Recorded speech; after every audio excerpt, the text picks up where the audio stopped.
Welcome to the Dare to Know podcast. I'm your host, Fabian Corver. Today we are joined by Georges Rey. Georges Rey is professor of philosophy at the University of Maryland. He has written extensively on the foundations of cognitive science, including more than 60 articles and 2 books, Contemporary Philosophy of Mind, and, more recently, Representation of Language, Philosophical Issues in the Chomskyan Linguistics. I hope you enjoyed this episode. The Dare to Know podcast is now also available on iTunes and Spotify. Please check out the links in the description below. Professor Rey, welcome to the Dare to Know podcast. Thank you. Great to have you here. So could you maybe tell us a little bit more about your background? How did you get into philosophy, but also how did you become interested in the work of Noam Chomsky? I got into philosophy in an amusing way. I was actually studying music with a then rather unknown composer, Steve Reich, who has since become very famous. But I was studying with him in the 1960s when he was driving a cab in San Francisco. And we got on, and I studied music for a while and realized I didn't really want to be a musician. And what was very odd is he had on his shelf only a few books, and one of them was Wittgenstein's Philosophical Investigations. And it turned out he had studied at Cornell with the disciples of Wittgenstein there. And I opened up the book, began reading it, and I was a high school student, but I was just smitten immediately. I just thought, oh, this is what I want to read and what I want to think about. And I don't know how much I understood at that time, but I was grabbed by the focus of his attention and the kinds of issues he was dealing with. So that led me into philosophy, and I got my undergraduate degree at Berkeley, studying with Barry Stroud and Bert Dreyfus and John Searle and a number of other professors there. And then but then Rogers Albritton came and visited the last year, my senior year at Berkeley, and he was a really very articulate and very subtle Wittgensteinian, and I was really taken by him. And so I went to Harvard, partly to study with him. But then when I was at Harvard, so I went to Harvard for graduate school in 1970. But then while I was there, I began getting worried about the state in which Quine and Wittgenstein was leaving psychology, and you began to get worried this wasn't quite right. Okay, and one evening in 1974, wandered down against the advice of my advisors at Harvard, who were very opposed to Chomsky's work. I wandered down to MIT and began listening to Jerry Fodor, and I was amazed immediately and overwhelmed. And I think in one evening, just one seminar, I just listened to it and I said, "Oh, this is the cat's pajamas. There is life for psychology after Wittgenstein and Quine, and here was a very energetic, immensely intelligent and perceptive defender of a mentalistic psychology and of a scientific mentalism. Okay, that was had been important to me. So I began studying with him, and of course began learning a lot about Chomsky. And I pretty much stayed in philosophy of mind for many years. And in the beginning of the 1990s, I was thinking of writing a book on the computational theory of mind, and including Chomsky, only to notice that Chomsky was disavowing his commitment to either a computational theory of mind or, in particular, and this really confused me, to intentionality. In fact, he thought intentionality had no role in his theory and no role in science in general. And he began to sound like the very Quine that I had tried to flee from in the 1970s. And I was very puzzled. And so I wrote, I was invited to write an article for that volume, Chomsky and His Critics, which I did. And I began also to email. I have an email correspondence with Chomsky on the topic, and that was relatively fruitless. We just were not connecting, and it was very strange. And I was very puzzled. He wrote a reply, as you know, in the Chomsky and His Critics volume to me, which I found even more puzzling and unsatisfactory. And so I wrote yet a reply to his reply, which came out in the Barber anthology on Epistemology of Language. And then I began thinking about the issue more deeply, and began worrying about why he had this this particular conception he had of linguistics without intentionality. Yep. And I decided I was deepen my knowledge of linguistics. So I studied, a good while doing other things, of course.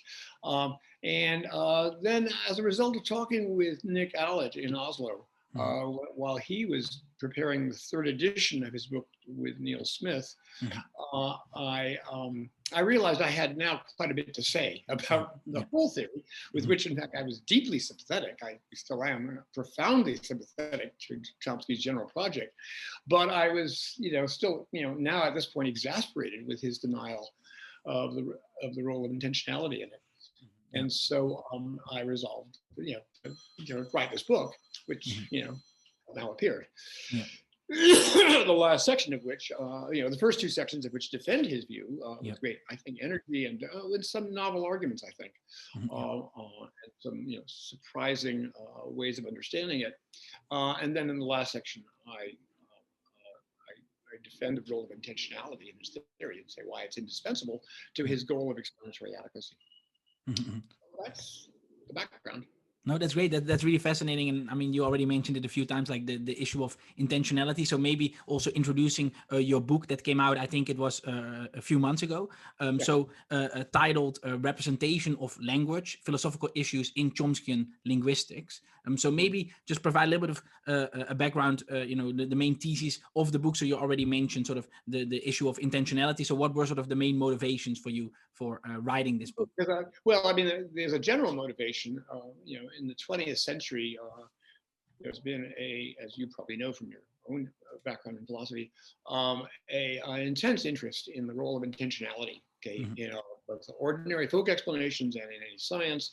And of course, there was a very energetic movement beginning with the behaviorists up through Quine and then some of his disciples to deny that intentionality was a serious scientific notion.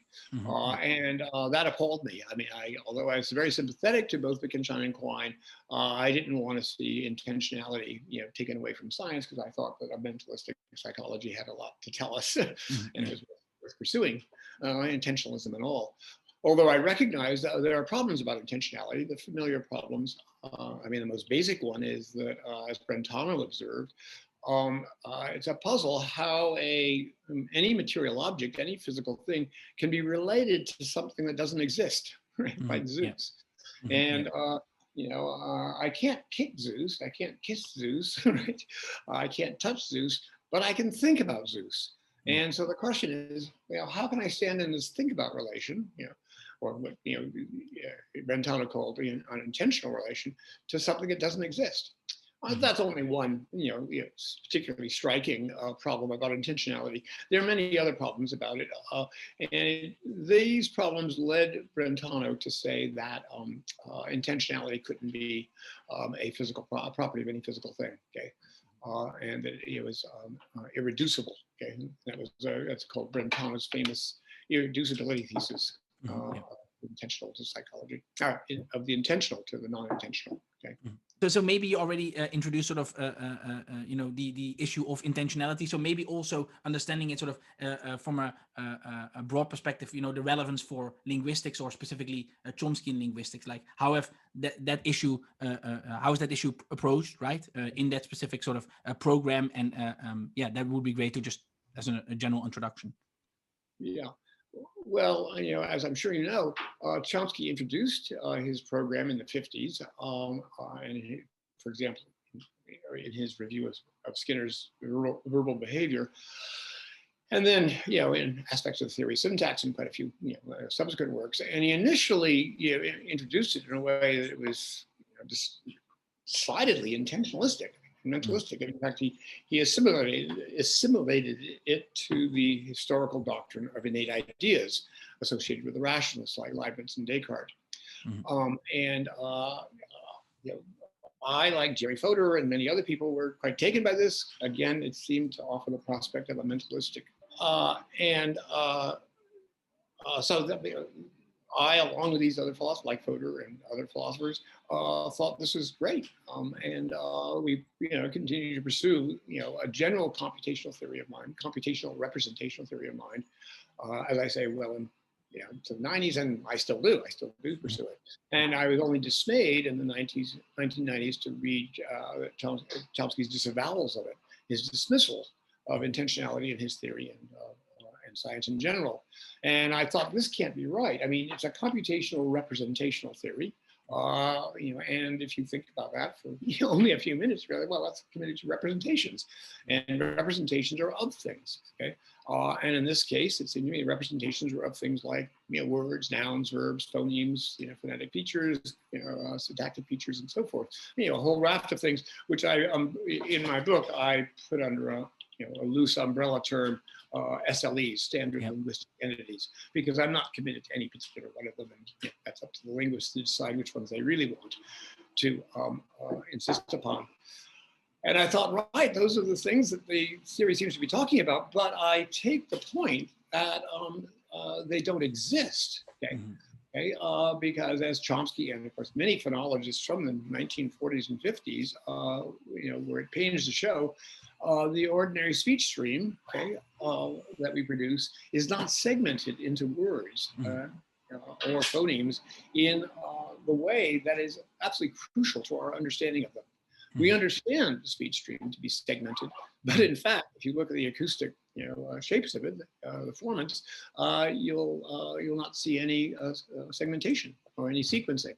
So it looks as though the reasonable thing is to say is they don't exist, at least not in the speech stream. Okay, so words aren't out there external to us, and Chomsky is happy with that. He, in fact, says that. But then he thinks that's a reason to deny intentionality entirely, because there's no representation of something real. He thinks, well, it shows there's no intentionality, and that's very puzzling. And in my trying to get some perspective on why he insisted on this so persistently, it seemed to me, well, I guess he was very influenced by the gradual emergence and ultimate hegemony of what are called externalist theories of intentionality, associated initially with the work of Kripke, and then Hilary Putnam and Tyler Burge, Michael Devitt, in various forms. It's a very complicated history, but I could see how reading that material might lead one to think that all intentionality had to be of, right, or representations had to be, if they're intentional, had to be of real things. Because that was the trend of those approaches. Okay, not all of them were so committed. The history is complex, but I could see why that development would lead Chomsky to think that if there was no representation of anything real, then there couldn't be any intentional representations at all. And in a famous passage I quote in the book, he says, no, these representations aren't of anything. You shouldn't worry about what they're of. They're like, and then he gives a very curious analogy. They're like the images of a rotating cube, when there is no cube, okay, or a tachistoscope or something. And I thought that really puzzling, since in the case of the representation of a rotating cube, even when there's no cube, there's still a question of what the representation is of. Is it a representation of a rotating cube or of a rotating square, a rotating pyramid, or a rotating rabbit, or whatever? I mean, there are all these sorts of things that something can be a representation of, even when they don't exist. And the cases that I think are most striking to compare with linguistics are the representations you get in Kanitsa illusions, Kanitsa illusions. So it's everybody knows this illusion. Actually, it's the three Pac-Man figures you put in a certain arrangement, and you look at it, and it's an overwhelming illusion. You see a triangle, even though there are no sides, and even though the interior of this supposed triangle looks brighter than the surrounds. As soon as you put your hands over the Pac-Man figures, the illusion disappears, and you realize it's the same brightness across the page. And I thought, well, see, that's the way you should think about language. It's illusory in that way. Okay, and in fact, there are illusory, Kanitsa illusory alphabets. Okay, you can make letters. I think I gave some examples, something like an example on the page I sent you. And I said, yeah, well, that's what's happening in speech. As people speak, as I'm speaking right now, and as you speak and reply to me, you're producing an acoustic, blast. And I mean, we're both producing acoustic blasts, which we hear as segmented into words and phrases and sentences with very elaborate grammatical structure, even though they and that structure is not anywhere in that acoustic stream. And I say, yeah, this is just like the Canizza triangle. Okay. It's a wonderful illusion. It's an extremely stable illusion. It's so stable that we can rely on it in trying to communicate with each other. Right? And just digging a little bit deeper, so in sort of the topic on linguistic ontology, you talk specifically and what you just referred to regarding the Canizza triangles. You talk about Brentano's category of intentional inexistence. So that's again in the context of Brentano's view on intentionality. So maybe can you just elaborate a little bit more on that terminology, how maybe Brentano introduced it, and sort of the broader context on how you think it applies to linguistics?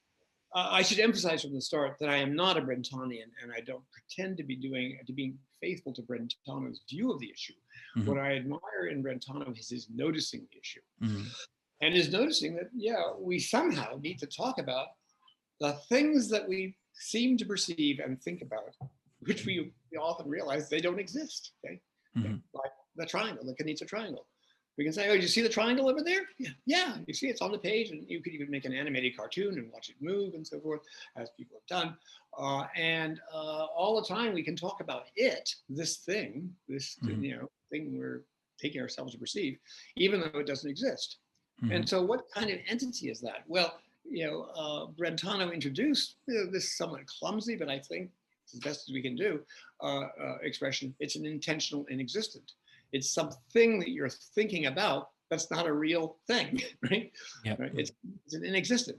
Now, traditionally, what happened is that people tried to do a metaphysics of that, and they tried to get a realm of being, in Meinong and others, and this continued to recently. And I think that's ill-advised. I don't think one should try to do a metaphysics of intentional inexistence. All one has to do is to notice that, we need somehow to be able to talk about these cases when you take yourself to be perceiving something that doesn't exist. And I'm just going to use Brentano's label for it, intentional inexistence. And I'm going to say that's what, the Canizza triangle is, and that's what, words and phrases and, the topics, it's what linguists are in the first instance thinking about when they talk about nouns and, sentence structure. And these things simply don't exist. They're intentional inexistence. And that is a somewhat novel view that linguists are initially puzzled by, because in a move that seems particularly easy in the case of language, it's a move that would be patently absurd anywhere else, but in the case of language, it doesn't sound absurd. You say, well, no, the words aren't out there in the speech stream; they're not out there in the external world. They're in your mind, or your mind's your brain after all, so they're in your brain. And so I think the move that Chomskyans tended to make, and I think that Chomsky has made, although it's rare they're completely explicit about it, is that you should regard words, standard linguistic entities, as entities in your brain. And I think this is akin to a famous a view that was defended by a fictional philosopher, McX, in Quine's very, justifiably famous article on what there is. And Quine wonders, how can you deny Pegasus exists? Because you have to think, talk about Pegasus, and doesn't he exist for you to talk about? To which McX replies, oh, don't worry, McX is an idea in your mind. And of course, in the case of Pegasus, that's absurd, patently absurd, since there's no winged horse in your mind. And moreover, if there were, and your mind exists, then Pegasus would exist after all. So that wouldn't work, right? And so there's a big question. Well, how are you going to deal with negative existentials like that? Pegasus doesn't exist. The view that is in your mind or in your brain simply doesn't work. There's no horse in my brain either, right? There's no winged horse in my brain when I'm thinking about Pegasus. In the case of language, that doesn't seem so crazy, because although there may be no winged, it's absurd to think there are winged horses in your brain. It's not absurd to think that there are words in your brain. In fact, anybody who believes in a language of thought believes in some sense, yeah, there are words in your brain, Yeah. Linguistic entities of some sort. And so it sounds as though it would be okay. But in fact, I think it's exactly the same mistake McX was making. Okay.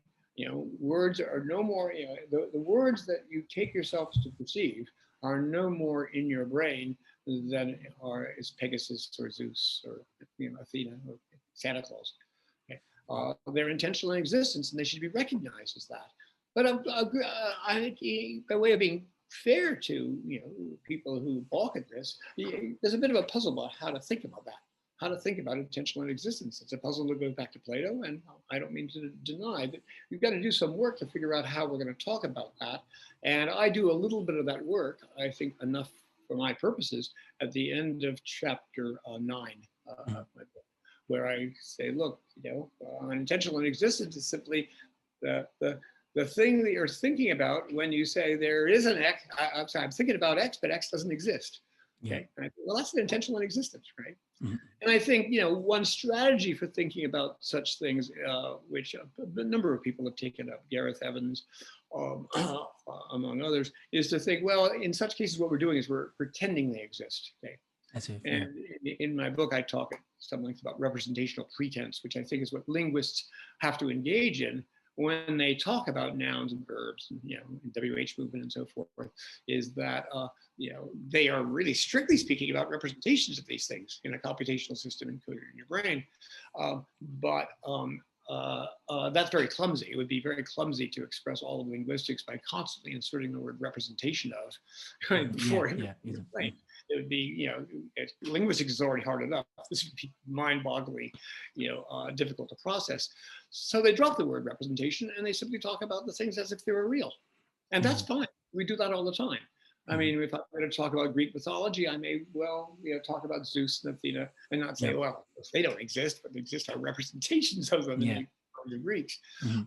But we do it all the time because it's convenient to talk about the content of a person's mind, contents of a person's mind, or the representations in the person's mind. It's convenient to talk about them as if they were right, as if they were actually picking things out. Right? That's a convenience. At the end of the day, it should be dropped. At the end of the day, you should realize, strictly speaking, you're only talking about representations in your mind that have intentional content and that are of intentional in existence. And maybe just to pick up on something that you mentioned a little bit earlier regarding not giving intentional in existence sort of a metaphysical interpretation. So does that mean that it just sort of is a explanatory role within sort of the theory of linguistics to give substance to this notion of representation? I think the only things that exist, as linguists, I think, really want to say in the end, are representations in your brain. I mean, insofar as you're concerned with linguistic theory, you've got your brain and you have representations in it over which computations are defined. And the I language is a really interesting little computer of some sort that's realized in your brain, whose operations are defined over these representations of nouns and verbs, which actually don't exist. Okay. In the same way, in vision theory, take another example I like to use, vision is frequently characterized in terms of the visual system representing triangles and squares, as in the case of the Canisa triangle. But in fact, as you probably know from studying geometry, actually circles and squares don't exist. Okay, there are no such. There's nothing perfectly straight lines, right? In the way that geometry requires. And so, strictly speaking, vision theory is talking about intentional in existence also. And a similar, you can take a similar view of color. Okay, many people, many vision theorists especially, they're not talking about color in the real world, which they think doesn't really exist. It's too unstable and diverse a locution to talk about red and so red things and so forth. And so you simply claim, yeah, red doesn't exist, but we have representations of red, in our visual system, and that's important to understanding how our visual system works. So I want to say, this is a general policy for psychology, that it abstracts away from the real existence of things and simply talks about our representations of them. This is something that I take it Edwin Husserl recognized in his phenomenological investigations, and I think he called it an epoche, okay, a kind of abstracting from bracketing of the ontology that you seem to be talking about. And I think that's right. I mean, he was essentially right. I don't want to use all his terminology and incorporate all his views. But I think it's essentially right. Yeah, we have to, as we're suspend our, taking seriously the ontology that a mind may represent, okay, and simply talk as if it's real, but without any commitment to it being real, and probably very willing to deny it is real. And sort of also picking up on the topic regarding the representation of X, where Chomsky is very hesitant to sort of accept that of externalist sort of view. So what are some of the alternatives? Of course, you're sort of putting one forward yourself, but are there any alternatives how then we interpret this notion of representation? I think you talk about one in the book regarding like a algebraic interpretation by John Collins on this issue. Yeah. Okay. So John and I have had an interesting dispute for about 20 years since he first reviewed my article in the Chomsky and his Critics volume. And he was quite critical, and I wrote to him saying I thought he had me wrong. And we went back, having a very lively disagreement for some years. And we became fast friends, and we've been in touch ever since. And in response to me, in the course of our exchanges, he tried to develop a view that really you should think of, talk about nouns and verbs and words and standard linguistic entities as simply a kind of heuristic way of classifying what are just brain states. And he didn't think you needed to see them even as intentional in existence. Okay, I call this the algebraic reading, the abstract algebraic reading. In I think it's in chapter 9 of my book. Okay, chapter 8 or 9. It's, I think, a very imaginative move, and it goes back to views of Chomsky's mentor, Nelson Goodman.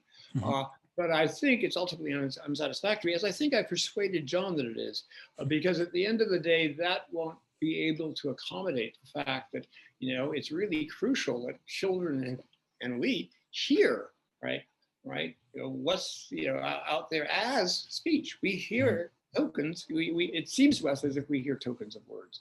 Right now, I take it you're representing tokens of words, okay, that I'm producing, even though I'm not producing them. And so I want to say his purely algebraic reading is not going to be able to capture that fact. You need, intentional inexistence to be these objects of your linguistic perception. Because if you didn't, then how would the child even begin to, figure out what the ambient grammar is? Okay? In order to, acquire grammar, become competent in your ambient language, then you had better be representing tokens of it being produced by your parents and friends, even though they actually aren't. Okay? So that's the argument. I think that and I think John is John and I just wrote an article for an anthology that Nick and I and Terry are editing, called A Companion to Chomsky, published by Blackwell. And John and I wrote an article in there in which we agreed that what I call the common coin problem. Okay, you needed a common coin between the theory of grammar and the theory of perception. Right? Because it's really crucial to the explanatory adequate theory of grammar that a child be able to represent, okay, the noises around them. Some of the noises around them is being tokens of speech, okay, as being tokens of SLEs. Okay? Otherwise, we couldn't get off the ground. Okay. That's very interesting. So there, like, you are specifically talking, I think, about the issue, right, of explanatory adequacy. Like that's what you're pointing towards here. Like it's playing also the role there to actually satisfy that condition. Yeah. I mean, Chomsky notices something like this problem, but he just doesn't see its consequences when he talks about how the outputs of the grammar have to be legible to the interfaces. Okay. Yeah. Another way of saying it has to be a common coin. Yeah. The perceptual system has to know what the hell the grammar is claiming is or producing as acceptable structures. And so it has to be able to relate the structures that the grammar produces to the incoming speech stream. Okay. And it does that through, of course, phonological mechanisms. And I want to say, and those eventually involve intentional inexistence. Taking the speech that's produced by people as being utterances of SLEs in segmented sequence. Mhm. And you also discuss sort of Chomsky's dismissal again for the role of intentionality for science in the context of methodological dualism, where you say it's quite ironic that he sort of rejects it because you then say that he falls into that category. So could you maybe just sort of elaborate on what you mean? Yeah, this is a complex history, which I try to review in the last chapter of my book, and I won't try to do justice to here. But roughly, people got so puzzled by, as it were, the phenomena that Brentano was pointing to when talking about intentionality, as well as lots of other issues around the philosophy of mind about privacy and special introspective access and so forth, that many of psychologists, most American psychologists in the 20th century, just said, "Well, dispense with it. We want, the notion of intentionality has no place in serious science." Quine was the most, articulate and famous, maybe, of the people who claimed this. And I have a famous quote from Quine's Word and Object to that effect. And I think that's what Chomsky's view. Chomsky sort of inherited the skepticism about intentionality. And I think what's really bothersome about Chomsky in this respect is that I don't think he ever took the problem terribly seriously, right? He just wanted to avoid it. He wanted, and perfectly reasonably, the guy wanted to get on with his absolutely brilliant linguistic theory. And to get on to by day or even year by year in linguistics, you don't have to think about this issue of intentionality. You don't have to think about, what are the objects you're talking about any more than a mathematician, has to really think about what numbers really are. Okay. Now, it's philosophers who think about that. In fact, for various odd sociological reasons, it's only philosophers who really thought about intentionality. Chomsky didn't think about it, and so he made these kind of casual, dismissive remarks that he essentially inherited from his, his teachers like Quine and Goodman, views that were in the culture, from about the early, from the teens actually, but from the 20s, and he said, "That's enough for me. I don't have to go there. Let me get on about linguistics." And so we did. And I don't want to begrudge him his doing that or his ignoring the problem. What I begrudge him his turning and then taking this facile denial of the role of intentionality in either his theory or any science. It's absolutely crucial to psychological science. Yeah, so and you also argue, I think, in one chapter of your book that linguistics needs intentionality also in its account for linguo-semantics. Yeah. I mean, I also, of course, this is not so subtle, and Chomsky doesn't spend a lot of time actually, saying how he purports to address this. But sure, you have to think about the meanings of words, and in thinking about the meanings of words or other lexical entries, you have to think about what they mean. You have to think about what is meaning. Okay, and I don't think Chomsky has ever been completely clear about this. Okay, he moves back and forth on various views. It's not crucial to his program that he spell out exactly what he means by meaning, because it's mostly concerned, quite reasonably, with the complexities of syntactic structure. And semantics is a sort of secondary issue to him, which he's not sure is a serious issue at the end of the day at all. And I'm not sure, does this then also sort of touch upon sort of internalist semantic sort of programs, this specific issue that you're addressing regarding representation? It has any sort of further impact on how they're sort of setting out the project of semantics? Yeah, I actually, this is something of an idiosyncratic view of mine, but I myself think that the internalist-externalist debate is a somewhat of a pseudo debate. One way to see this, a very simple way to see this, I could talk at length about it, but obviously I won't do that here. But a simple way to see it is, you think, well, what is it to be an internal property? And especially in view of the fact that many, even externalist semanticists or externalist theorists about intentionality are often disposed to take dispositional theories. Okay, that is to say, a certain symbol has a certain meaning because if, right, such and such conditions obtained, then you would call a horse or whatever. Okay, Fodor is a good example, but there are many other people who have kind of such dispositional accounts, and I think there seem to be pretty obviously the right sort of strategy to think, what would, under ideal conditions, what would you say, is a horse? Is one way of, nailing down what you mean by horse. But once you take such a dispositional account, any sort of dispositional account, there's a funny kind of way in which the issue of external versus internal doesn't arise. Here's one way to see it. Think about solubility, okay? Now, salt dissolves in water, right?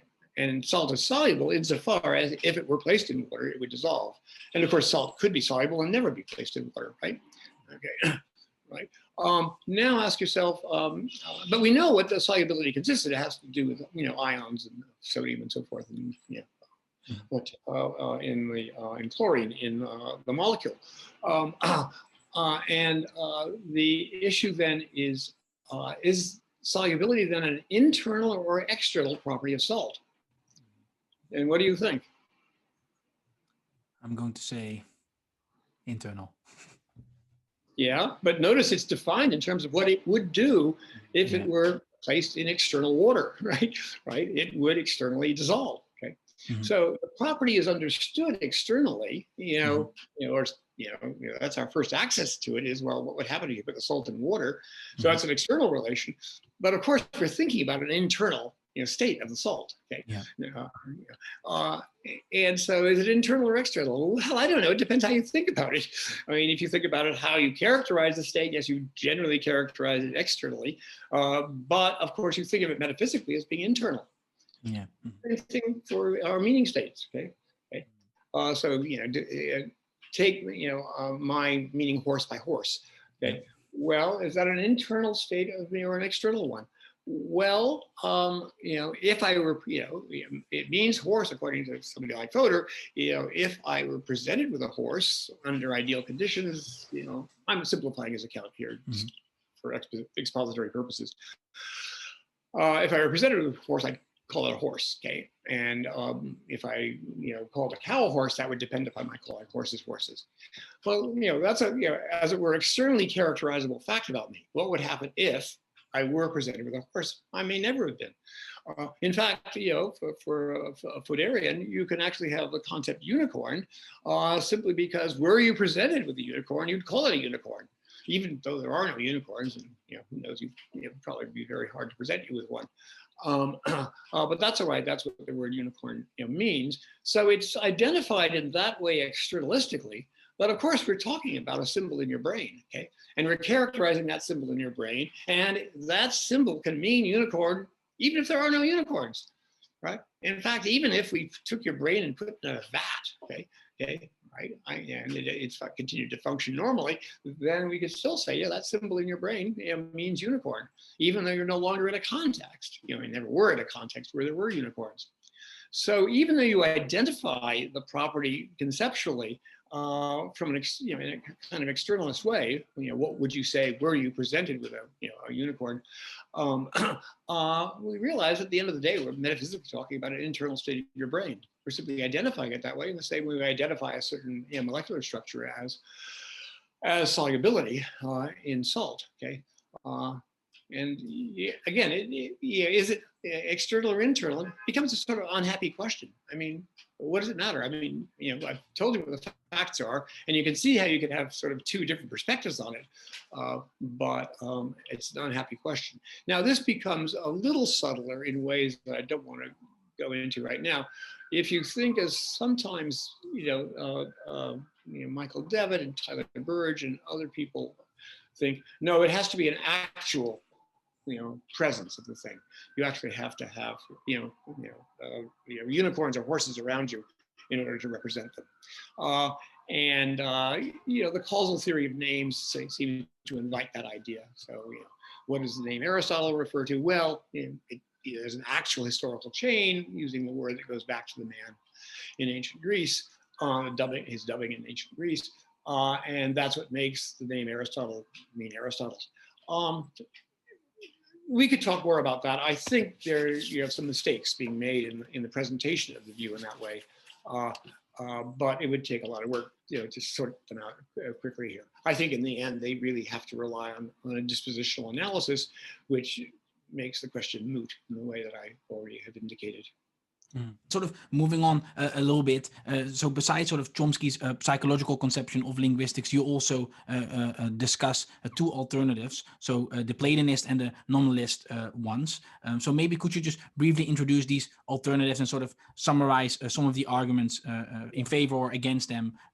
Yeah, that would be great. It was first advanced, I think, by Gerald Katz, and then also by Scott Soames in the 70s and 80s. 1970s, 1980s. And it's the view that you should really think of linguistics as on the model of mathematics, okay? That you're just describing abstract structures. Okay? And that may well be true in mathematics. I mean, that's a familiar line that people take in mathematics, and I don't want to argue about that here. And one reason it's interesting is because mathematics does really seem independent of us in lots of ways. It seems like we make discoveries about mathematics, and that's on the face of it why one you can take Platonism seriously, because it's very hard to see how to express mathematics without believing in the existence of numbers or sets or other abstract objects. Linguistics is a little more puzzling. It's true we might characterize it mathematically. Okay, but we realize, of course, it has no life. These abstract objects really have no life independent of us, right? Unlike numbers. So it's a funny analogy. Okay, but of course one could do that.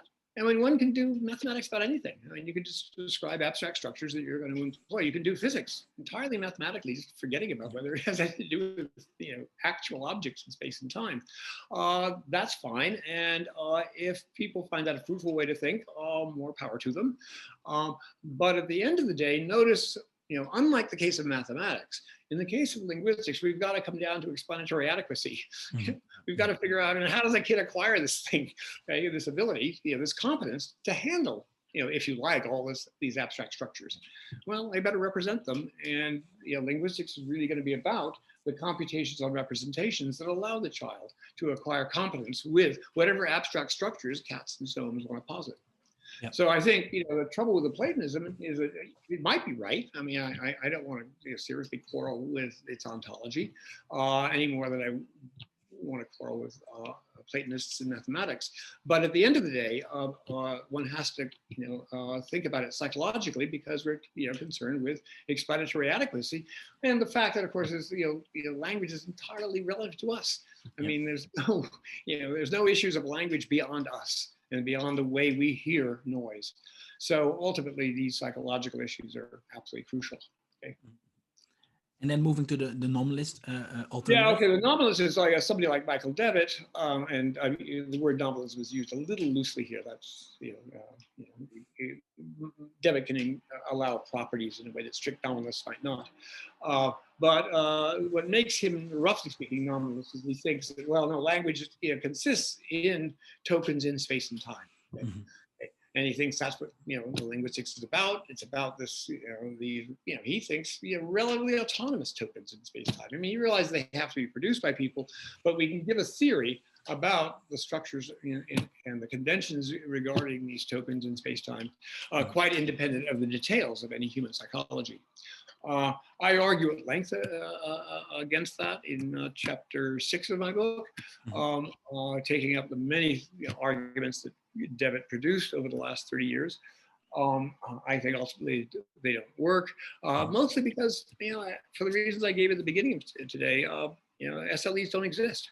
Right? You could hope to. They sound like they're out there in the world and that you can make a theory about them, but they're not out there. And moreover, as I think the success of Chomsky's program has shown, the interesting regularities in grammar and syntax, just don't seem remotely due to conventions, right? Yeah. I give the example of why nots. Okay, I emphasize what I call why nots, not as a novelty in linguistics, but it's something that linguists don't quite stress in the same way I want to stress it. I think why nots are a kind of a knockdown case for against the nominalist and against a conventionalist about language. But it says, look, right, why does no language in the world allow you to say something like, who did John and kiss Mary? Okay. Yeah. Oh, John and Bill kissed Mary. All right. So, or you could even ask the echo question, John and who kissed Mary? But you can't extract the who and say, who did John and kiss Mary? Yeah. And I've been told by my linguistic friends, no language in the world permits the extraction from a conjunction that way. Well, now, did anybody ever teach anybody that rule? No, it's absurd to think anybody. In fact, until I probably mentioned it today, or until a linguist mentions it to you, you probably never even noticed there was a rule, such a rule. But it seems to be, a rule there for which there's no exceptions. And it seems like the best explanation of it is a Chomskyan explanation that says, look, it must be a constraint of universal grammar that's a constraint on this machine for processing language that's embedded in your brain. Okay. And so that, so if you want to know where the action is for explaining at least syntax, you're going to have to look to the brain and not to the external world. And so the nominalist is wrong. Okay. I see. This is probably a good transition into sort of another part of your book talking about the Galilean method. So maybe we can talk about that a little bit. So what is sort of the Galilean method? You mentioned that this is one of the most revolutionary ideas that Chomsky actually has brought to linguistics and psychology. And how does this relate to the issue of crucial data, which then again relates to the why nots? Yes, good question. And let's just be clear. Chomsky's revolutionizing didn't have to do with thinking up a whole new way of doing science. No, it was just noticing that the way you did science everywhere else, outside psychology and linguistics, involves the Galilean method. And the Galilean method is essentially the method that says, if you want to get an insight into reality, any theoretical insight, and it explains why things, well, you have to think about there being underlying structures, and you have to abstract from a lot of the superficial appearances you see. Okay? So when Newton says that every object and every mass in the universe attracts every other mass, in a certain proportion, you wonder, gee, that doesn't seem to be true. I mean, look at this book and this iPhone. I mean, they're not attracting each other. And he says, no, that's because the Earth is too big and blah, blah, blah. And so he's abstracting away from the interference of the Earth and other objects. And he's talking about a certain idealization where, look, if there were only this phone and this book, they would attract each other exactly. In fact, could move toward each other in exactly the way he predicts. But in stating that law, he has to idealize like mad, right? Or explaining the planets, explaining Kepler's laws. You have to idealize like mad because, I mean, notice, if you actually look at the planets, I bet you won't find they move in elliptical orbits, okay? And why not? Right? Why don't the planet? Why is it true that even though Kepler's right, okay? In an important way, that if you actually measured the planet, motion of planets, around the sun, you wouldn't find perfect ellipses. Why not? I mean, what's the problem? There's more than one planet, and when they come close to each other, they pull on each other, and they pull them outside the elliptical orbit. That's how Neptune was discovered. In fact, there was something wrong with the orbit of Uranus, and as a consequence, they postulated there must be this further planet because it wasn't moving in an ellipse. Well, when would a planet move in an ellipse? Well, only under highly ideal conditions, when there was just one point mass and this other point mass orbiting around it. Okay, and under those conditions, you get a perfect ellipse. Those conditions almost never obtain.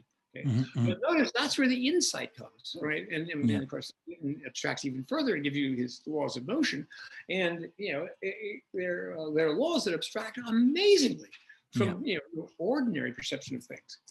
Suppose one said, well, but Newton, you're not explaining the motion of the clouds. Okay. Well, I suppose in a certain way it's not obvious how to apply Newton's laws to the clouds. But that's not an objection to the theory, because we think the clouds are a massive, complicated interaction effect of gases and molecules and so forth. And so we just realized if you want to get insight into physics, you have to abstract like mad to the kind of underlying structure of reality, which is something like Newton's laws, Einstein's general relativity, or Schrödinger's equation. Okay, you have to abstract like mad. Okay, that's what successful science looks, like everywhere else. Why should you do the same in psychology and linguistics? And that's what we to posit a distinction between competence and performance, right? The actual way we speak language, the actual words we produce on any particular occasion, or even a tribe or a nation, the actual noises they produce is an enormously complicated affair, having only partly to do with grammar. It has largely to do with their communicative intentions and desires and abilities and so forth, other abilities to to articulate and understand each other. Grammar is simply one system among many systems that play a role in speech production. Okay? He thinks it plays an important role, but you have to then find crucial data. Crucial data will be data that can't be explained any other way. Okay? So, in the case, in the case of Einstein's general theory of relativity, it was very hard to find crucial data. Okay? They searched for, it took about 4 or 5 years for finally Eddington went, I think, down to Brazil and, had to photograph starlight during an eclipse to see how much it was displaced, right? That was crucial data for confirming Einstein's theory of general relativity, because any other data was just too hard to get, and it was too indirectly related to the theory and too confounded with too much else going on. And even in the case of the photographs in Brazil, you had to worry about confounds, problems with the photographic equipment. So what you want, however, you look for data, okay, that's going to be crucial insofar as it's going to be data that confirms one theory as opposed to its serious rivals. Okay. Yeah. Okay. And in the case of linguistics, we might think, well, okay, a serious rival to Chomsky is a conventionalist theory that says, oh, we simply learn these conventions, and there's sort of statistical regularities in speech that kids pick up. And as many general statistical learning theorists have shown, well, there are many cases where something like a Bayesian statistical learning machine could probably learn some of the recursive principles of grammar, and one can allow that. So you need crucial data. Okay, what's data that's predicted by Chomsky's theory, but not by that theory? So why not? Now you have to say, that's all fine and good, but how could a machine, how could the child learn? Okay, you can't say, who did John Ann kiss Mary? Or many of the other, in the book, I give you lots of other why nots, right? She's as tall as, she's as wise as he is tall. She's as wise as he's tall. No, I can't contract he to he's. You could open the book and find, other why nots, and they're crucial because it looks like those are data that are predicted by Chomsky's theory, whose only explanation seems that there must be some innate constraint in our brain, and not by rival social conventionalist theories. And usually you refer that also specifically, crucial data, but also like the negative data is also how you. Right. In fact, we don't get much negative data. The child isn't told, don't extract WH from a conjunction, right? Who knows what the child would make it if he was, right? Exactly. So, that's crucial data because it just seems that the best explanation of it is that you've got an innate constraint on grammatical structure. And it's crucial because it's very, very hard to see how any rival theory could explain it. And on the issue of idealization, so you do mention, some people might think of, in the context of idealization about, a perfect rational agent in economics. So some people object, okay, if you use idealization, you're sort of, moving away from reality. And some people make a specific distinction between abstraction and idealization. So how are they sort of emerging together in Chomskyan linguistics? This is a subtle and complicated issue, which I don't pretend to have a complete answer on. All I wanted to do is to say, well, but for two kinds of idealizations, and I think Chomsky's really only committed to one kind. One is to idealize to somehow perfect conditions, to frictionless planes, right? To a universe in which there are only 2-point masses, right? And they seem to be idealizations to impossible situations. Ideal gases, right? Perfectly elastic molecules and rigid container and so forth. And arguably those things aren't really physically possible. And so that's one kind of idealization that science often has to engage in, and I think it's justified, but it's complicated to say what's the relationship between those idealizations and reality. And I don't pretend to have a simple story about that. But there's another kind of idealization which is a little humbler. Okay? If I'm trying to explain to you how your car works, how an automobile works, and I'm going to take an example of automobiles as they were when I grew up, not the present ones, which are all computers, and I don't fully understand their internal workings. But when I was growing up, people explained to me that an automobile worked well because it was a complex system. there was a internal combustion engine, which consisted of a carburetor and then cylinders with pistons that were locked together, and then the carburetor regulated the fuel and so forth, and caused the pistons to go on, which turned the crankshaft. And then there was a transmission system, which translated the rotations created by the internal combustion engine into the right rotations for the wheels, given the context it was in. Then there were the kind of tires you used. And then there was the steering mechanism. Then there was the braking mechanism, right? If you want to understand how a car works, you're going to have to understand all these individual systems, which could kind of be described and theorized independently of each other, right? Yeah. I mean, you could describe the braking system independently of what the source of power was, and you describe this transmission system independently of the braking system and the ignition system. So you break it down into important parts. Now, in the case of a car, you don't have to idealize to impossible things. Okay? At least it doesn't seem to me you have to. Right? You can just say, look, here's this part of the motor is that, and you want to give a theory of this, the internal combustion engine, independently of these other parts. So it's quite physically graphic and reasonable. I don't study auto mechanics in depth, but I expect you don't need the kinds of impossible idealizations that you find in ideal gas laws or in Newton's theory of motion.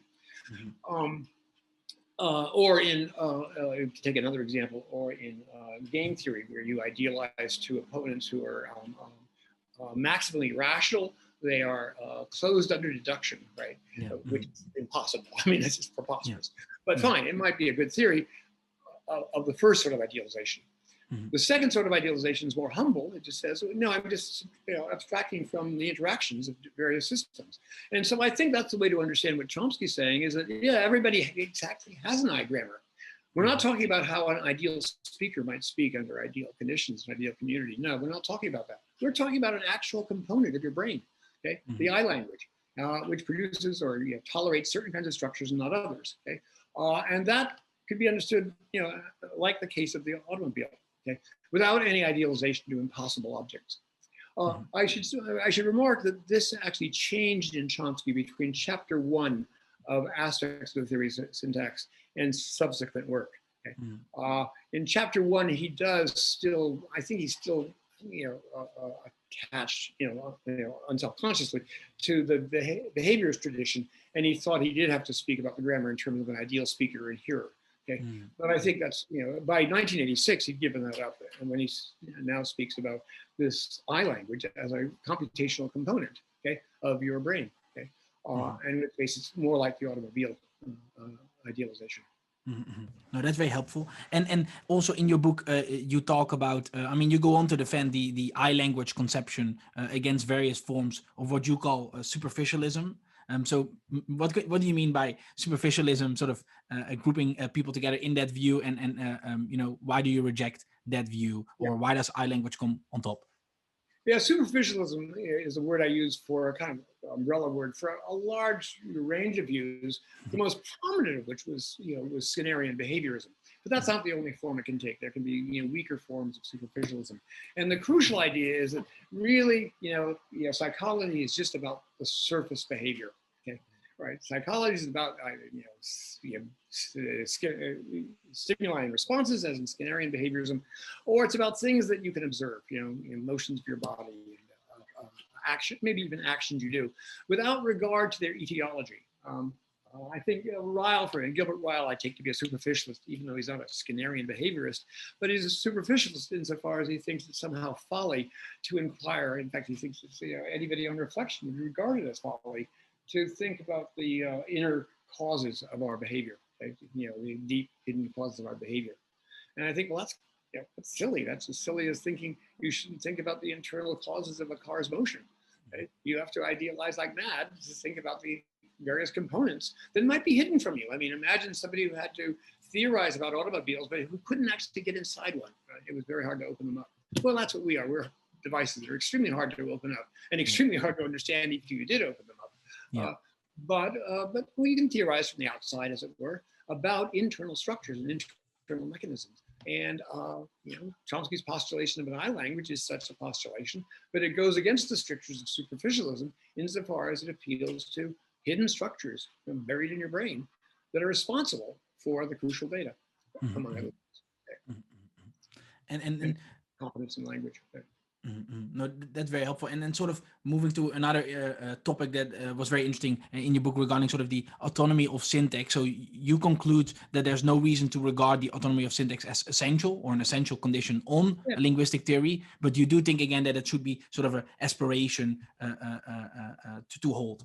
Yeah. Well, if you think of the why nots, and this issue gets complicated because a great deal of the why nots seem entirely syntactic, like the conjunction case. Okay. And some of the island constraints. Okay, you'll look at the book.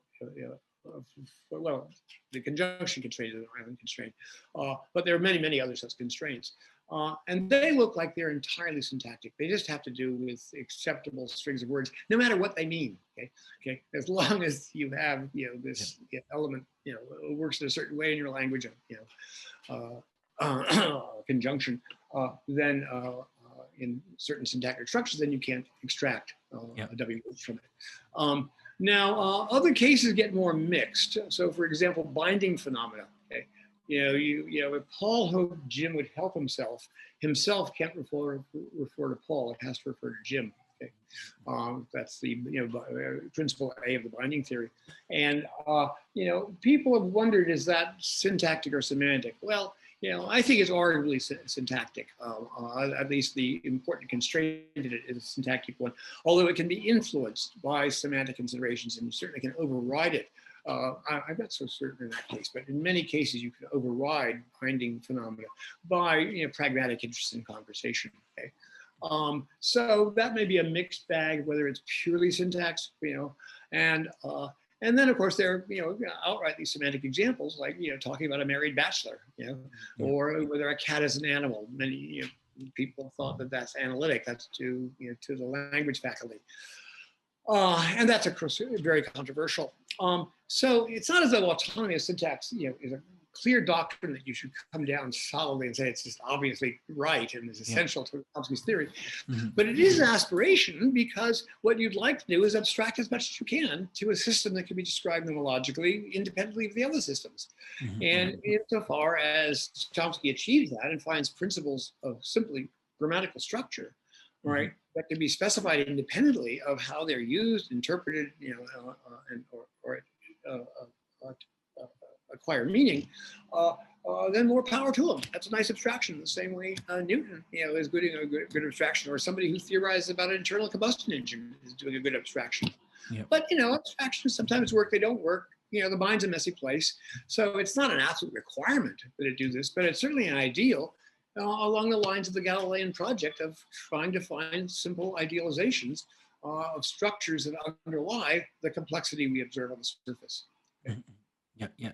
And you go on sort of to discuss this topic regarding the autonomy of syntax also with regards to some of Chomsky's opponents, and you specifically identify or mention the usage-based linguistics.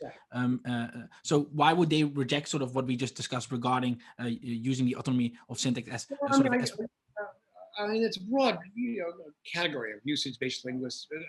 One, I think, general problem they face is that, as Chomsky pointed out very early on, and as anybody on reflection should realize, the actual uses of language, that's a messy affair. It's complicated. Why do I use the language I do? Well, I guess it's partly because I do have a certain grammar, but it's also partly because I have certain purposes. I know you'll understand me in certain ways, and certain things will be jokes. Right? I don't want to speak grammatically, maybe, or have other purposes in mind. So the actual uses of language is going to be an enormously complex interaction affair, about which Chomsky is reasonably doubtful. Okay, there will be an orderly theory, an orderly explanation in terms of laws. Okay. Maybe he's wrong in that, maybe he's right, but he thinks if you want to find real, good scientific explanations, you have to abstract to the right systems, and he thinks the grammar is the right system to abstract from, abstracting from usage, okay? And moreover, you shouldn't think of language as something that, is essential, it's essential to it that it's used. Right? On Chomsky's view, there was this, this mechanism or a set of mechanisms that evolved in the brain of one of our ancestors, and he thinks it was a very simple mechanism of merge, okay? Yeah. That allowed certain structures to be produced and made available to your conceptual system, which it then used, but as it could, okay? Some of it was useful, some of it wasn't. But the theory of those structures that evolved and were made available, is independent of what uses we put them to. That theory had to do with the biology of your brain and its evolution, independently of the actual communicative purposes people may or may not have put language to. Chomsky worries that usage-based theorists overlook this. And I think one reason that people are tempted to overlook it is because people, I think, very often confuse, especially in the human sciences, what's humanly important from what's theoretically important. All right, there's no question what's humanly important is communicating. I mean, that's tremendously important to us. And we'd like to communicate more efficiently and so forth. So we'd like to think about that. And so we think, well, so that must be theoretically important because it's so humanly important. But that's a mistake. What's humanly important may be of no interest to theory. Okay? Colors are terribly important to us. I mean, I give my wife a bouquet of, red and blue flowers. The colors are really important, and they're very salient to us. Okay, but Newton didn't, think that colors were part of the fundamental explanation of the universe. Right? I thought that would be explained, but the laws of physics could be stated without reference to color. Well, similarly, the laws of grammar could be stated without reference to the actual use people make of grammar. Structures. Yeah, no, that's very helpful. And one maybe sort of on the topic of like competence performance. So you already mentioned Michael Davitt a few times. So he uses this term, voice of competence. You sort of defend that view. Specifically, although he thinks, I think he means it as sort of a negative sort of holding, I guess. Yeah, well, I think Michael's view is, it's consonant with his general perspective as a nominalist. If he thinks his language is being an external phenomena, about which you're theorizing the way you might theorize about any external phenomena, about shells you find on the seashore, and so he thinks of them external, and you should think about our acquisition of grammatical competences as just being an acquisition of an understanding of these objects you find out in the environment. In the case of shells or biology, or in the case of language, these conventionally grammatical sentences. Okay. And so he thinks that people's intuitions would have no special status because they're the intuitions that people have about seashells or about cats and dogs, they don't have any special status in biology. So why should intuitions about grammar have any special status in grammar unless you sort of show they're kind of reliable? Okay? Well, this goes quite against the view that Chomskyans have, which regard linguistics to be concerned with this language acquisition device, with this I language that operates under certain innate principles. And so he wants to get data about that thing. He doesn't want to get data about any external reality. And now, if there is such a machine in our brain, okay, and we find that some people, will say quite readily, you can't say, who did John Ann kiss Mary? Okay. Well, what's the explanation of that? Well, it must be that somehow their machine is constraining them. But they weren't taught that rule, and it would be an odd generalization for people even to notice, right, from the ordinary experience. So, a plausible explanation, which I think is taken for granted really by most Chomskyan linguists, is that the intuitions people have, at least in these kinds of cases, say about extraction from a conjunction, or other idling constraints, they must be somehow related etiologically to that grammar, right? It's not as though people are learning the way they learn, theories of biology, or theories of, or a theory of chess, the rules of chess, which is probably an external affair, conventional affair. Somehow the I language itself, that machine, is causally responsible for their blurting out. Okay, you can't say that. Okay. And in fact, it's really crucial. Now, push comes to shove here when you just a critical case for distinguishing Chomsky from Davitt is what you do with adult experts. Okay, there are linguists, of course, who are very talented and who, as adults, will learn foreign language and be able to tell you a great deal about it. But when Chomskyans want to take data, they don't want to take data from them. Okay, because the data produced by adult people who acquired a language after puberty, essentially, but as adults, is probably at least confounded with all sorts of inferential systems that are not available to the child. And I think really what we want to study with Chomskyans is what was the innate endowment, that constrained this I language. And for that, you really want to take native speakers. Okay, native speakers will have the right etiology. Because why do they not do this WH extraction in that way? Well, it must be their grammar is constraining them, okay, right? Because little children don't do it. How do they do it? Well, they didn't observe, right? They couldn't do it. It was because it was an innate constraint. And so I want to say in that case, in those kinds of cases, the cases that linguists take seriously, and I think on which they do provide the data on which they base their theories, is data that, as it were, exhibits or manifests the principles of universal grammar. Okay, and in that way, I say, it's the voice of competence. Okay, Devitt introduced the term somewhat abusively. I think. I mean, he was, I think, attempting to ridicule the view, and I want to say, not at all. No, that seems a perfectly natural view. When I tell you, you can't say, when I agree that you can't say, who did John Ann kiss Mary?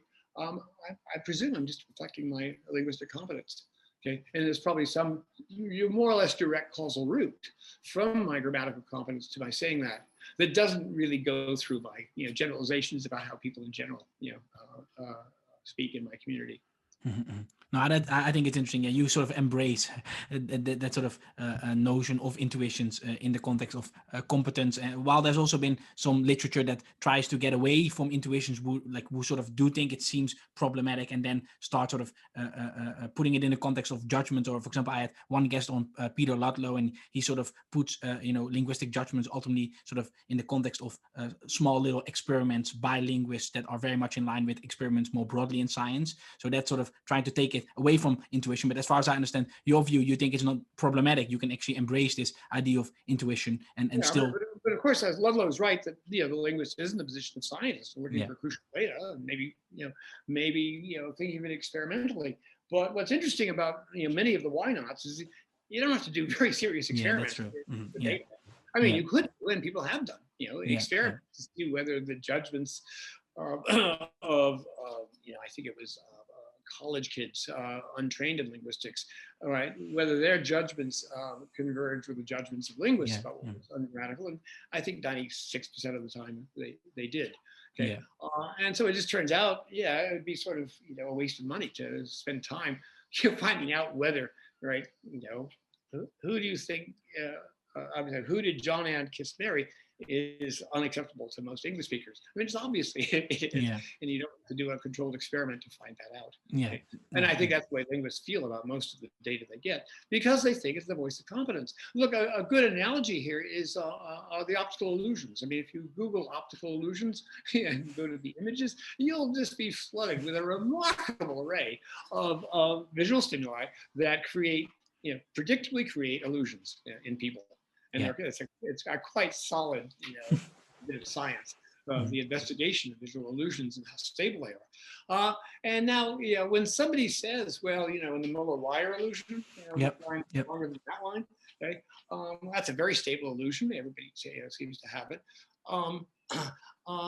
You wouldn't want somebody to say this line looks longer than that one because they know the theory, because a blind person can learn the theory that says, oh, this line looks longer than that one, okay, but of course not report the illusion, right, because he's blind.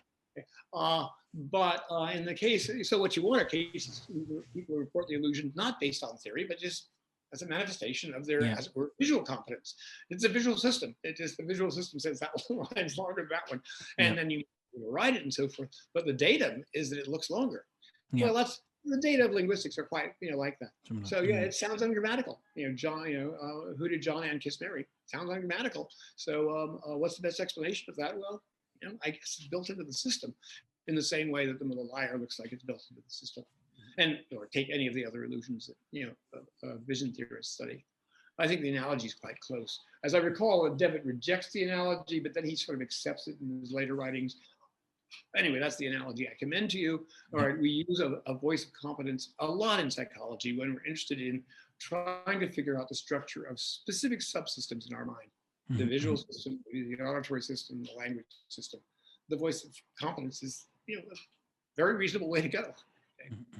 Yeah, and now sort of moving on to the topic of innateness. So you actually have like a interesting discussion on that issue as well. So, you start that discussion by saying that usually innateness gets sort of contrasted with learned from experience or just learned. And you argue that that's sort of a mistake. And then instead, instead of innate, you say it should be contrasted with acquired by experience. And then you state, and I quote, rather than being opposites, at least linguistic innateness and learning are dependent upon one another, part and parcel of a creature's cognitive system. So that's very interesting. You're really saying, okay, hand in glove, that's sort of the role that learning and the innateness have. So maybe can you just elaborate on this, and why do so many people do contrast it with learned? Yeah, well, I mean, I think it was sloppy. I mean, I think, there's a sloppiness in the way people talk about this. And the word learning, sort of equivocates between constructed from or acquired from experience from confirmed by experience. Okay? And once you separate those, you realize those are different, right? Yeah, it's true. Classical empiricists, and I think some contemporary empiricists, do think of, our complex ideas as built out of simpler perceptual ones. That was the classical empiricist one. That seems to be false, right? No, you don't construct an idea of a noun, right, from a certain kinds of regularities in your visual experience or your auditory experience. It looks like it's an innate idea. You couldn't have got from experience. But, and here I think Jerry Fodor got a little confused. Does that mean that whether English is or Italian is a pro-drop language, unlike English where you have to have a subject. Italians apparently you don't have to have subjects in your sentences. And many theory, at least they used to claim that was a parameter setting that you had to confirm by experience. Okay, that's not incompatible with a parameter being an innate parameter. It's just its setting was what was established by experience. And in a similar way, Leibniz, this was pointed out to me after I'd actually made this point. Leibniz noticed the same thing. He says, well, my opponents are saying, when I believe in innate ideas, they're saying that I don't believe in learning. Quite the contrary, right? In order to apply mathematics, in order to use these innate ideas, you have to figure out what experience is relevant to them. Where do these ideas apply? What things around me are squares and triangles and circles, or what things are are pairs of pairs. In that you have to confirm which of your innate ideas applies. And that's very much the picture actually Chomsky often had, especially in Aspects, the model on page 30 of Aspects. He presents a confirmation model for grammars. And if you think about it for a second, well, he's claiming that grammars are both innate and learned. Okay? What's innate are the possible grammars, the very small space of grammars that the child will entertain. What's learned is which of them is the right one for you to apply around here. Okay? So grammars are in that sense both innate and learned. Okay? At least there's no tension. Fodor thought that because there was a rational relationship between, in his example, the concept doorknob and actual doorknobs, because there seemed to be a rational relation that, it's only real doorknobs that by and large occasioned your concept doorknob. He thought that somehow counted against it being innate. It doesn't for a moment, right? You've got the innate idea of doorknob, and now you have to confirm which things around you satisfy that innate idea. And so, innate and learn go hand in hand in that case. And I do also remember, this might be a little bit off topic, sort of in the Kantian literature, there's sort of a complaint that if you sort of want to postulate there's, just this, innate idea and it just needs to be triggered, right? Like that's problematic regarding sort of the capacity of how many concepts ought to be in there then for there to be triggered. So they think that this notion of innateness is sort of problematic. I'm not sure if you have anything to say about sort of the Kantian critique. I do have a little bit to say about that. Yeah, Fodor provides a very famous argument. And this argument is independent of anything we've discussed so far. Fodor is impressed or depressed, depending on how you think about it, by the failure of analyses. Okay? The failure of, certainly the classical empiricists, to analyze our notions of material object or cause or a person in terms of purely, sensory, terms. It's a colossal failure. I mean, the positivists tried very hard to get it to work, and it's a failure. And many philosophers have tried to provide analyses in many different domains, and it's sort of a truism that analyses on the whole just don't work. There are always counterexamples, there are always problems, and it just looks like, as Fodor concluded, most of our concepts didn't have analyses. Mm-hmm. Well, and if they don't have analyses, okay. How did you get the concept? Well, how did you acquire it? Mm-hmm. Where did it come from? Mm-hmm. It has to be innate. And he thinks, okay, so there is many innate concepts as there are more monomorphemes in natural language, to a first approximation. Mm-hmm. Now, I was expressing Fodor's view, okay, which depends upon the failure of analyses. My own view is that I think the jury is still out. I think Fodor made a really important point, and anybody who wants to disagree with Fodor better understand his interesting argument for his, as I call, mad dog nativism. But I don't think all the options are exhausted. I think we have to think of various other ways in which people might have acquired conceptual competence, and that's hard to do, and people are doing it. Let's not go into it now. Various proposals people have made, but I just think the jury's still out, and so I don't want to unequivocally endorse Fodor's mad dog nativism. I simply want to acknowledge that he made a very strong argument for it that anybody who opposes it has to acknowledge and has to take seriously. How many concepts are there? And people seem to have their gut intuitions about how many concepts there are and whether the concept of carburetor was innate or not. And I don't know how much your intuitions count for that. Okay, they count a little bit. I mean, I agree. It seems kind of odd and improbable that we would have evolved with the concept of carburetor. But who knows? I mean, evolution's a complicated issue. I mean, how did we ever evolve with the concept of a noun or a preposition? Okay. Nobody quite knows, exactly how the evolution happened or exactly how we're going to divide up the mind to talk about which components were innate. So I think you should just regard the jury as out, and that Fodor made a good argument, a really interesting, and Fodor and Chomsky have made very good arguments. But in the Fodor case, it's not so clear that he's explored all the alternatives. In Chomsky's case, I think we can see in the case of the why nots, the alternatives are pretty obvious. In the case of concepts, it's much more murky. It's a more complicated issue. Does that help? That is helpful, but still, have to think more about that. But also, you already mentioned a little bit earlier in the conversation regarding sort of the general statistical approaches that also have been around and how they sort of contrast with a Chomskyan theory. And then you specifically identify sort of two empirical problems. Several empirical problems, I guess, and two conceptual problems. And I want to focus specifically on the conceptual ones. Many of the problems I mentioned, other people have noticed. One that I stress that I don't think has been stressed enough is what I call the Leibniz modality argument. Okay, and that is if you look at people's intuitions about these why nots. Okay, what's of course interesting about them is that they're sort of modally strong. Okay, you can't say that. Okay, it's not. People don't say, oh, that's not unlike that. People aren't likely to say that. So I mean, a good. Or a thing you might learn from experience about language is that people don't swear in church. Okay, maybe that's a good generalization you can make. You go to many churches, you just find that people don't swear in and so forth, and they speak a certain way. Okay, so there are lots of empirical generalizations you can learn from experience, and the conclusions of which would be statements of probability. How likely is it that somebody will swear in church? Well, they're not very likely. Yep. And many systems of speech, comprehension, many in AI, like Google Translate or something like that, works on statistics of actual speech, and it can predict what's a likely, a pair of words you're going to hear. What's the likely string of words that people are about to utter, and that's a perfectly fine thing. And I'm sure we do that. I mean, you and I can engage in, predictions about what's more, a person is more likely to say or not. Okay. But what's interesting is that the why nots, okay, are not sort of probabilistic predictions of this. We don't say, oh, it's very unlikely that people will say, who did John and kiss Mary? In fact, if I'm in a linguistics course, I'll think it's very likely that people might say that. Or if I'm having a conversation with you, quite a few times. So that's not really the issue.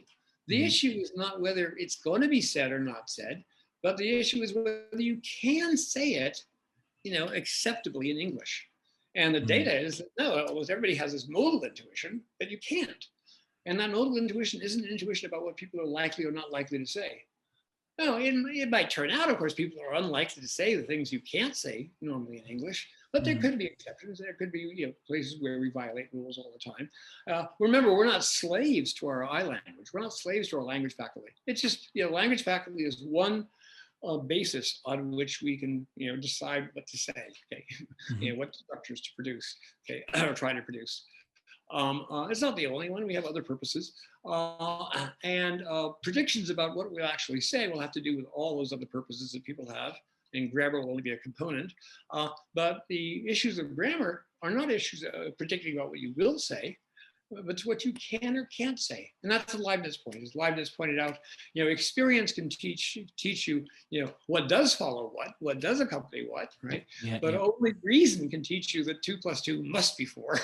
Yeah, exactly. Yeah. But like your example, so this modal pool, right? Like this 2 + 2 is 4. I mean, I guess also this sort of reminds me of like the issue of normativity. Then like some people want to start adding that into the discussion as well, where there's sort of this normative pool. You call it sort of this modal pool, but it's actually a normative pool, and we should start talking about normativity, especially when we see sort of this modal structure appearing. Some people do that. Right? Yeah. Some people reach for normativity whenever there's a problem. Right? I don't. I don't think normativity buys you anything. I think it's a very interesting descriptive fact about our nervous systems that it's very hard, if we think about it, to see how 2 + 2 could be anything but 4, right? I can't really think in some full way what it would be like for 2 + 2 = 72. I just don't know. I mean, okay. That's an interesting fact about me. I don't think it's a normative fact. It's just a fact about, my reasoning, or it may be a fact about me that it's very hard for me and other individual people to reason about non-Euclidean geometry. I find it, like many people, find it hard to visualize what Einstein has in mind, four-dimensional curved space-time. But that's an interesting fact about my nervous system, is that somehow, we're biased towards being Euclidean. It looks like it must be, it probably was innate that we thought in Euclidean fashion about space. And it took some learning to realize, no, there are other alternatives. And this, so there's a kind of modal fact that isn't even true. And I don't know what the norm is that, no, I guess space is Riemannian. Space-time is Riemannian. So it's not particularly normative. That's what you want to think, but you can't help, at least on the face of it, you can't help intuitively thinking that space is Euclidean. Okay? Normativity just seems irrelevant. Right? We're describing, how the machine works, what the principles are of this machine. And the modal claims that we make, you can't say that, are simply good reflections of the structure of that machine, what that machine allows and doesn't allow. Okay. The idea is that somehow the I language doesn't permit who did John Ann kiss Mary. Okay? It just doesn't permit it. It gags on it. Okay? And that's the source of the modal intuition. Norms, who cares about norms? Okay. I don't know, maybe it'd be a better language if we did allow, WA's extraction from conjunctions. I mean, normatively, it's a completely different issue. Okay. I think normativity is vastly overplayed in this whole area, including in the Kripkenstein problem, which I think, succumbs to the same issue about competence versus performance that you can apply in the case of grammar. Okay. But we're not talking about Kripkenstein right now, so I won't go there.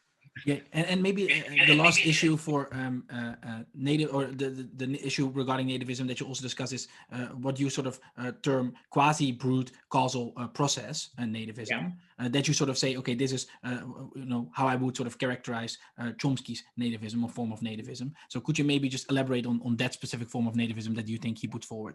I mean, that's just the view that really began to emerge in the 1980s, although it wasn't made prominent and fully explicit for quite a while. And that is the idea, not that the principles of grammar, okay, the innate principles of grammar, were hypotheses, okay, that were going to be confirmed or disconfirmed by actual input. The way that was suggested by the Aspects, page 30, 1965 model. Okay, that was a hypothesis confirmation model. What emerged in the 80s, especially, and Chomsky became more self-conscious about it around 1980, was a much more mechanical model that said, no, the principles aren't represented, okay? The island constraints aren't represented in Charles Rey. No, these are just true of the machine. Okay? They're just principles that are true of the way this machine works, the same way certain principles are true of your digestive system or your metabolic system. Okay? Nobody thinks the digestive system or the metabolic system has to confirm or disconfirm its principles. No, we're just talking about how the way the machine works. Well, similarly, Chomsky came to regard at least the principles of grammar as being, just principles about the way the machine works. What might get confirmed or disconfirmed are the application of the categories and the setting of parameters. Okay. There are aspects of language which are learned, in which you have to just say, of your innate repertoire of phonemes, which are the ones I use around here. Okay, of the parameter settings, which way should I set it for the language I hear around here? Okay, pro drop or not pro drop. Italian's pro drop and English is not. So that is based on experience, but the principles themselves aren't confirmed or disconfirmed in that way. They're just built into the machine. Okay, that's just the way the machine works. In the same way, there are principles of growth, principles of metabolism, principles of digestion. They're principles of the way the high language computer works. Okay, and so once you have that picture, it seems a little odd to go around, thinking you can use a general statistical model to figure out how you acquire those principles. It just seems. No, you're not going to acquire it since it's not going to give you the modal status of them. It seems like a bad picture, since the principles seem to have a modal status, and that modal status is best explained by saying the machine just gags. It won't approve of that, right? If you want to say that, you use something else. You can't use me. Okay. Well, that's that explains the modal status, which I think would be hard to explain for general statistical model. I examined some possibilities, they could, some moves they could make in that chapter that a Bayesian might make, in the way they weigh priors, but I don't want to, go into that right now. Let me mention though, there was another argument that's, ironic, and as to my knowledge, a novel argument I make for nativism in the book. It's the last argument in that chapter. And that's what I call the Kleinian argument. Okay, and it's ironic because Klein would be the last person who would be arguing for Chomsky and or providing an argument for Chomsky and nativism.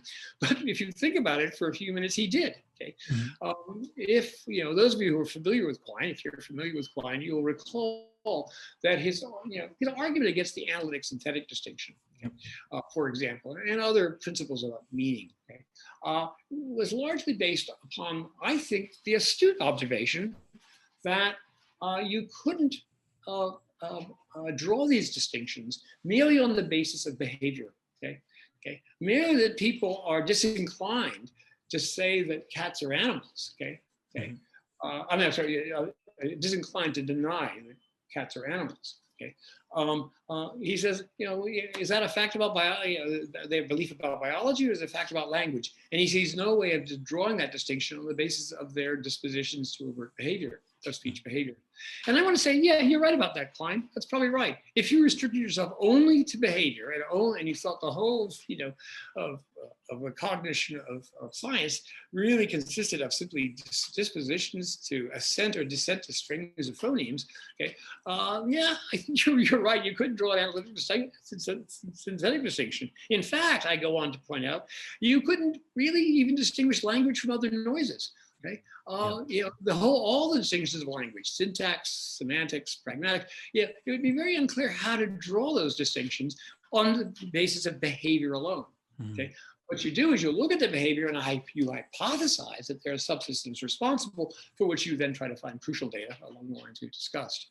Now I want to say, well, what's interesting about this is you put yourself in the position of the infant. The infant has to figure out, or attain competence with the ambient grammar. Well, if he's only going on the behavior, if all he's doing is generalizing in some way statistically from the behavior of the adults around him, well, I think Klein's right. He'd have no basis for distinguishing what's language from what's not language, much less what's grammatical from what's ungrammatical. He just, they're likely to say this, they're not likely to say it. They're likely to go ow if they get, stub their toe, or say, oh shit, or they're likely to say, or they're not likely to say, who did John and kiss Mary. That's the best the kid could do. And arguably you'd say, yeah, there's no basis in that data for drawing a distinction between what's grammatical and not grammatical, or what's analytic and synthetic, or any of these other distinctions. What's phonemic and what's not phonemic. Okay, they'd just be coarse, approximations to ways of dividing up this behavior. Okay, so given that problem, how could a machine, ever, how could an infant or a machine ever acquire grammar, right, from merely the input?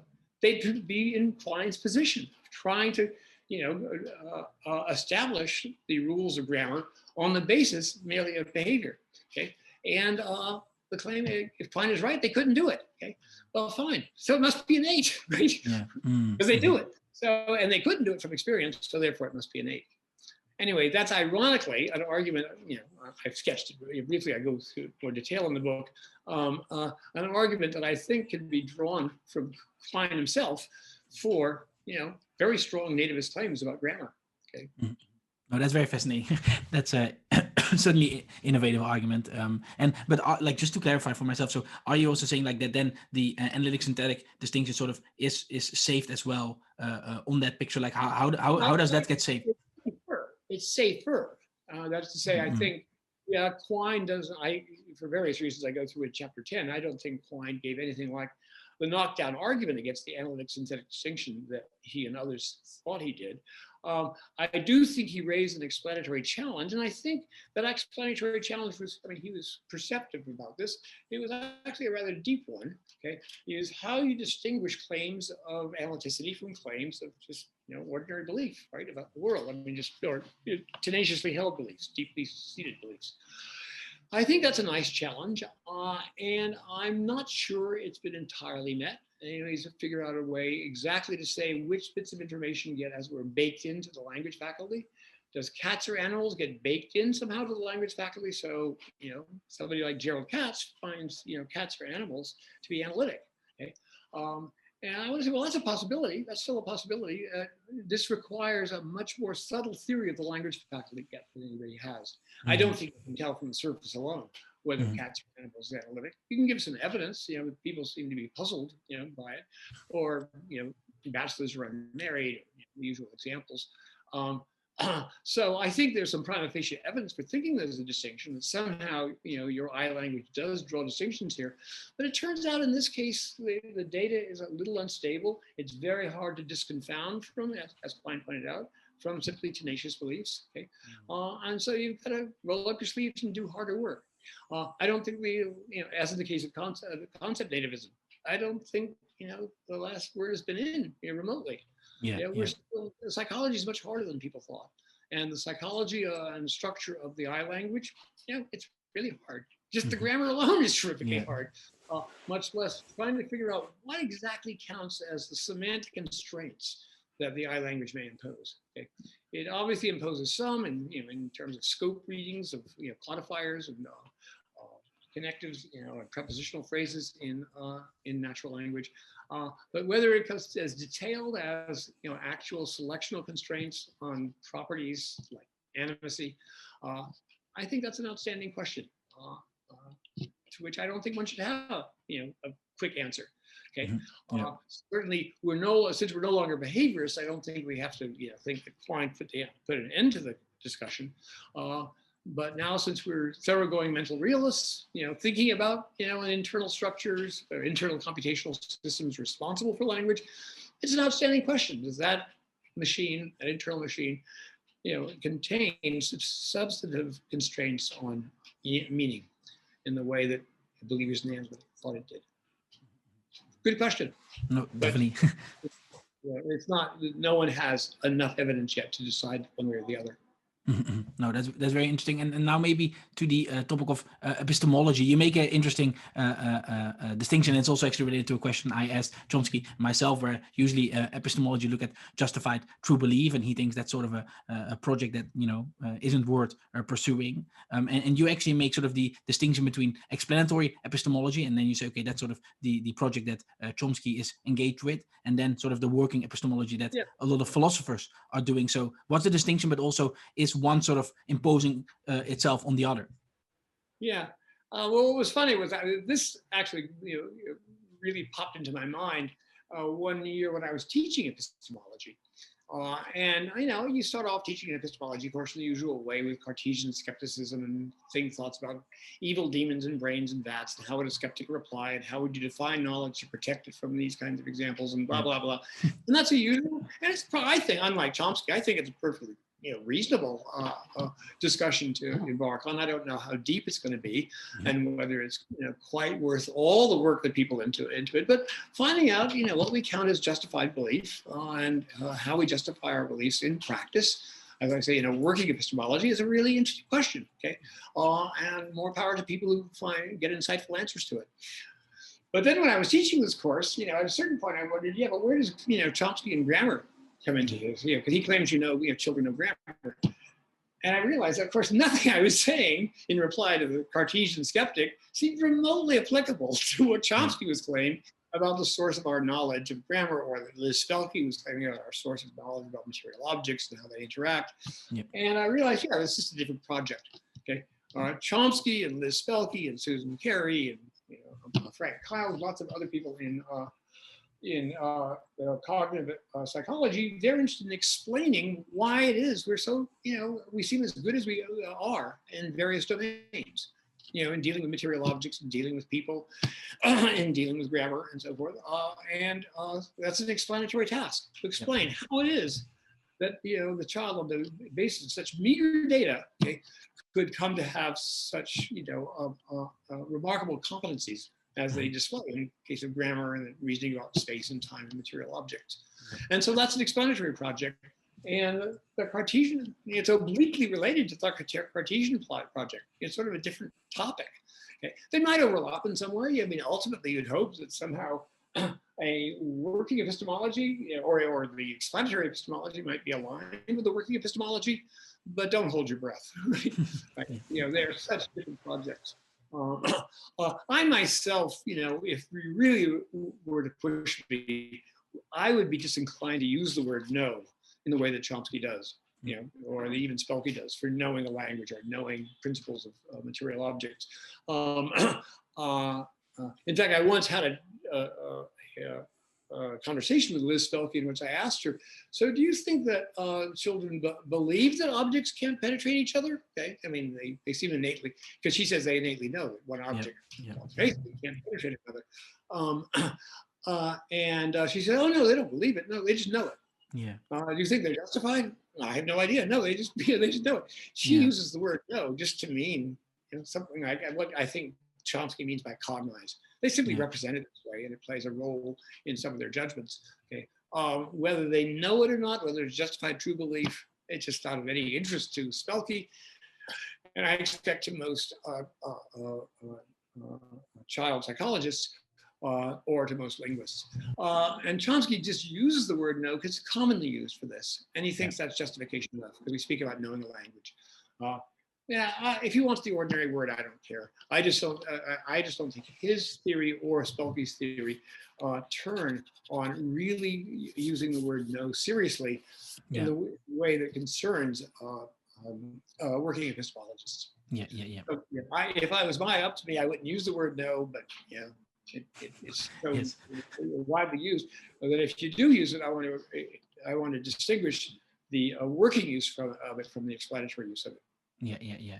Then it would just be a technical term, I guess. But so sort of the final question, I guess, what you discussed sort of towards the end of your book regarding the mind-body problem.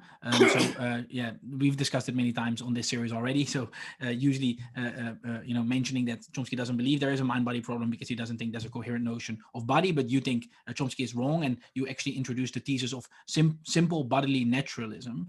So can you just maybe briefly introduce, Chomsky's view, but then also your own thesis? Chomsky, with some historical justification, claims, I don't think quite sufficient, but I understand where he's coming from, thinks that the mind-body problem seemed to arise for Descartes because of his contact mechanics, right? He thought that all motion was involves corpuscles, I guess, that are in immediate contact, and that was a requirement for any explanation of the physical world. And Chomsky claims, with some justification, I think the issues here are much more complicated than he makes out, that, well, when Newton introduced gravitation, there, it was possible, he introduced, what seemed to be the possibility of instantaneous action at a distance. And he said, well, so, if that's true, then, Descartes' mechanics is out, and we don't have any notion of body anymore. And I think, well, that's a little bit quick. We certainly, and it's true that, we don't have Descartes' notion. And it's true, defining the notion of body for physics in general, it would probably be a lot of hard work. And it might change as physical theory evolves. Yeah. But when I teach the mind-body problem, I don't have to worry about that. It's true that philosophers of mind sometimes put themselves out on a limb and try to claim that we have a definitive notion of body from physics in general. And I think, well, what's a philosopher of mind doing saying something like that? What do we know about physics, right? All I know is stuff having to do with psychology. That's what I think about and have some authority about, not really about the nature of matter in the whole universe. And I think it's enough to raise the mind-body problem, not to appeal to any general definition of matter or physics, but rather just to say, look, this is a pretty banal truth. You've got a body, right? It has arms and legs, and brain, various organs, and it seems to be true, at least for the last 100 years, it seems to be true that every motion of our physical bodies, and in fact, the motion of any animal body, is explainable by present physical principles. Okay, I mean either of physiology, chemistry, biology, or ultimately physics. Right? Nothing that we do. There's no particular motion of that's idiosyncratically a counterexample to existing natural sciences. I'm sure there are problems with existing natural sciences. There are lots of questions they have answered, but I don't think the motions of the actual physical motions of our body are one of them. Yeah. And I maintain that if you went to any science laboratory and asked them, is there any motion you've ever observed of an animal, okay, or a person that seemed to defy a physical explanation, they'd laugh at you. I think, no. In fact, I just read this quote I just read the other day from Richard Feynman in his lectures on physics, where he says exactly, virtually that. He says, look, atomism seems to be true of animals. Okay, physical, general strategy for of atomic explanation seems to be true of animals. And I want to say that's all you need. Okay, that's all you need to raise the mind-body problem. If you just think that we, just you and me and other human beings and animals, okay, are in fact just physical devices of some sort, and don't offer counterexamples to existing physical theory per se. I mean, there might be other exceptions, and maybe some of those exceptions happen in our brains, but they're not crucial to our psychology. Well, then we've got a basis enough for a mind-body problem, because in terms of just what we commonly know from physiology and biology, right, there are these outstanding questions about the privacy of your experience. How do we find out whether you're seeing red when I see red? Okay, how do you know you don't see green when I see red? And if you look at practicing psychologists, like an outstanding vision psychologist like Stephen Palmer, he says, there seems to be some barrier, right? We can go so far with the explanation, and then we don't know, is he seeing red or green? What's it like for him? Okay.